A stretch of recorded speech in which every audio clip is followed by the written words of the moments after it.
মাংস তৰকাৰী, ভাতকেৰেলা ফ্ৰাই। কাক মাৰিছা?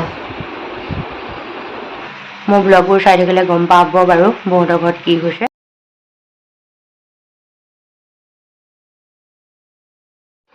হেল্ল' এভৰিৱান, স্বাগতম জনাইছোঁ ৰণ ৰিজৱানাৰ আন এটি ভিডিঅ'লৈ।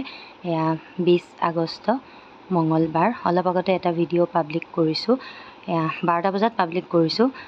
12টা বাজি গ'ল বাৰু। মই এয়া কামখিনি কৰিবলৈ লৈছোঁ। কাম মানে কি আৰু, দীঘলীয়াকৈ ক'ৰবাত থকাকৈ গ'লে ঘূৰি আহি ঢেৰ কাম বাঢ়ে। দীঘলীয়াকৈ ক'ৰবাত মানে কি আৰু, মা ঘৰলৈকে যোৱা হয় দীঘলীয়াকৈ থকাকৈ। এয়া তাৰ পৰা যোৱাৰ সময়ত পেকিং কৰি খুব ভাল লাগে, মনটো ফূৰ্তি লাগে। কিন্তু ঘূৰি আহি বেগবোৰৰ পৰা বস্তুবোৰ উলিয়াই সামৰোঁতে কিবা এলাহ এলাহ লাগে। প্ৰথমে কছমেটিক্সখিনিকে উলিয়াই লৈছোঁ। নাসামৰিলেওতো নহ'ব, আৰু সেইকাৰণে ভাবিলোঁ দুপৰীয়াৰ বাবে ৰন্ধা বঢ়া কৰি আহিছোঁ, পটককৈ বোলো এইখিনি কাম কৰি লওঁ। এলাহ কৰিলে এনেকৈয়ে থাকিয়ে যাব। মই এনেই আগে পিছে আহি মই ৰাতিয়ে যিমান দেৰি হওক কৰি ৰাখোঁ, কিন্তু কালি কৰা নহ'লে বাৰু। ভাইটি আহিছিল যিহেতু, সি আকৌ ৰাতি খাই বৈ গ'লগৈ 10টামান বজাত। সি গুচি গ'ল নগাঁৱলৈকে, কাৰণ তাৰ ডিউটি আছে ৰাতিপুৱা। তো সি খাই বৈ ৰাতিয়ে গ'লগৈ। ৰাতিপুৱা গ'লে আকৌ দেৰি হয় যে, সেইকাৰণে আমাৰ প্ৰথমে কছমেটিক্সখিনিকে সামৰি ল'লোঁ। আৰু এনেকৈ তলা মাৰি থ'ব লাগে আজিকালি, যিহেতু ৰনে খুলিব পৰা হৈছে। তাৰপিছতে কাপোৰৰ বেগটো আনিলোঁ। গোটেইবোৰ কাপোৰ এয়া ধুই মেলি জাপি অনাই হৈছে, খালি ভৰাই থৈ দিলেই হ'ল। আৰু তাকে কৰিবলৈকে ইমান এলাহ এলাহ লাগি থাকে। এইখিনি প্ৰথমতে কছমেটিক্সখিনি ভৰালোঁ, তাৰপিছত এয়া কাপোৰখিনি ভৰাই লওঁ। ৰণৰ কাপোৰ আছিলে ওপৰত, তাৰখিনি উলিয়াই থৈ লৈছোঁ। তাৰখিনি মই বেলেগেই থওঁ, মোৰখিনি আগে থৈ লৈ তাৰখিনি থ'লোঁ। কাপোৰো সামৰি আছোঁ। কিছুমান কথাও মনে মনে ভাবি আছোঁ যে এই যে কিছুমান মানুহে মানে ভাবি থাকে যে মানে অমুক এনেকুৱা অমুক তেনেকুৱা, তেনেকৈ যে পাতি থাকে, মানে কিছুমান কথা আহি কাণত পৰে। মানে ভাবোঁ মানে মনটো যে আচলতে কি হৈছে, পৰিস্থিতিৰ একো বুজ নোলোৱাকৈ যাৰে তাৰে কথা তেনেকৈ সমালোচনা কৰাটো জানো উচিত হয়? ক'বচোন আপোনালোকে। যিকোনো মানুহেই কোনোবা এঠাইত গৈ কিবা এটা দেখিলে তাৰ ওপৰত এনেই কিবা এটা মন্তব্য কৰাটো উচিত জানো? গতিকে কিছুমান কথা মানে মনলৈ আহি থাকে। যিকোনো ঠাইত গৈ কিবা এটা দেখিলোঁ বুলিয়ে যে কিবা এটা ক'ম, তেনেকুৱা কথা নহয়। তেনে মানুহ কিছুমানৰ আচৰণত মানে আচৰিত হওঁ যে কি পায় মানে লোকৰ কথা এনেকৈ পাতি মেলি। তো মানে কেতিয়াবা মনবোৰ বেয়াও লাগে। তো উপায় নাই, তেওঁলোকৰ সেইটো যেতিয়া নেচাৰেই, তেওঁলোকে পাতিবই। তো আমি আনক বেয়া নকৰিলেই হ'ল। সকলোৰে ভাল চিন্তা কৰোঁ, মানে কাৰোবাৰ অপকাৰ কেতিয়াও নকৰোঁ। উপকাৰ পাৰিলে কৰিছোঁ, নোৱাৰিলে নাই, কিন্তু অপকাৰ কেতিয়াও নকৰোঁ। আৰু কাৰোৰ প্ৰতি একো বেয়া ভাবোঁ মনত নাই। গতিকে কিছুমান মানুহৰ কথা ভাবিলে বেয়াই লাগে মানে।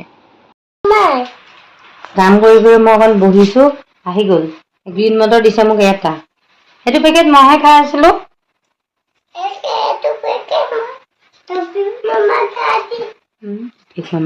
টপিক মামা ৰাতিয়ে গ'ল, সপোন দেখি থাক। সন্ধিয়া সময়ত ভণ্টি ঘৰলৈ এপাক ওলাই আহিছিলোঁ, আৰু এইকেইটাক চাব দেই।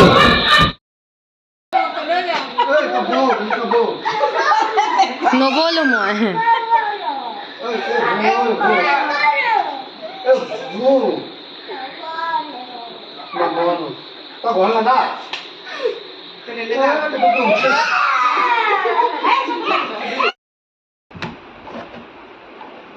থুন এটা লৈ আহিছোঁ। কাক মাৰিছা? কাক মাৰিছানো?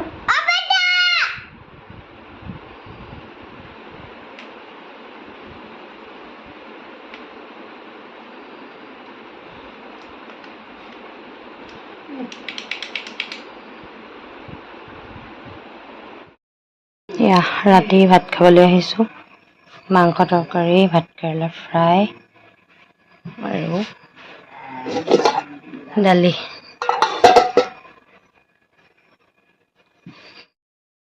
ভাত খাই আহিলোঁ, শুম বাৰু। এতিয়া আমাৰ ৰনে ক'ব মাহ কেইটা? অসমীয়া ইংৰাজী মাহ কেইটা? 12টা। Very good. তাৰপিছত বাবা মোক মটো এটা দিয়া বস্তু এটা দিম অসমীয়া মাহকেইটা আমি পঢ়িম দেই কোৱা বহাগ মই তেতিয়া বন্দুকটো তেতিয়া দিম কোৱা বহাগ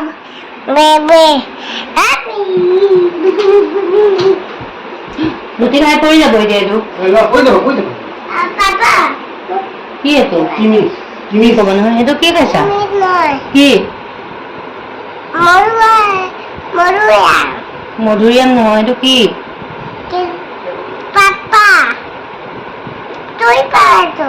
গুড নাইট কৈ দিয়া গুড নাইট এফালে চাই কোৱা গুড নাইট আমি দুটাকো